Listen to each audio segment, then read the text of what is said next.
അസ്സലാമു അലൈക്കും വറഹ്മത്തുള്ള. പ്രിയമുള്ള സുഹൃത്തുക്കളെ, നമ്മുടെയൊക്കെ ജീവിതയാത്രയിൽ പല വിധേനയുള്ള വേദനകൾ നമ്മൾ തേടിയെത്താറുണ്ട്.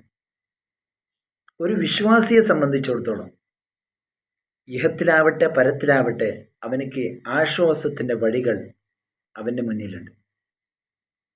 വേദനയിൽ ശമിക്കുന്നവർക്ക് മരണശേഷം പ്രതിഫലവും, വേദനയിൽ ആശ്വാസം ലഭിക്കാനുള്ള ആത്മീയ വഴികളും നമുക്ക് മുന്നിലുണ്ട്. ഒരിക്കൽ മുത്തു റസൂലുള്ളാഹി സ്വല്ലല്ലാഹു അലൈഹി വസല്ലം തങ്ങളോട് ഒരു വേദനയുടെ വേവലാതിപ്പെട്ടുകൊണ്ട് ഒരു സഹാബി വന്നപ്പോൾ മുത്തുനബി സ്വല്ലല്ലാഹു അലൈഹി വസല്ലം തങ്ങൾ പറഞ്ഞു കൊടുത്തു, നിങ്ങളുടെ വേദനയുള്ള സ്ഥലത്തെ നിങ്ങളുടെ കൈവക്കുക, എന്നിട്ട് ബിസ്മില്ല ബിസ്മില്ല ബിസ്മില്ല എന്ന് 3 പ്രാവശ്യം നിങ്ങൾ ചൊല്ലുക.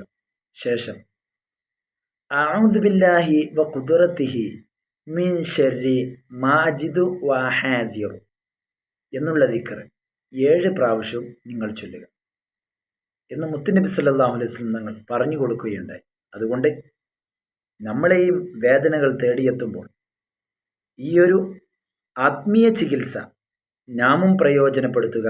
അള്ളാഹു തൗഫീക്ക് ചെയ്യട്ടെ. ആമീൻ യാ റബ്ബൽ ആലമീൻ.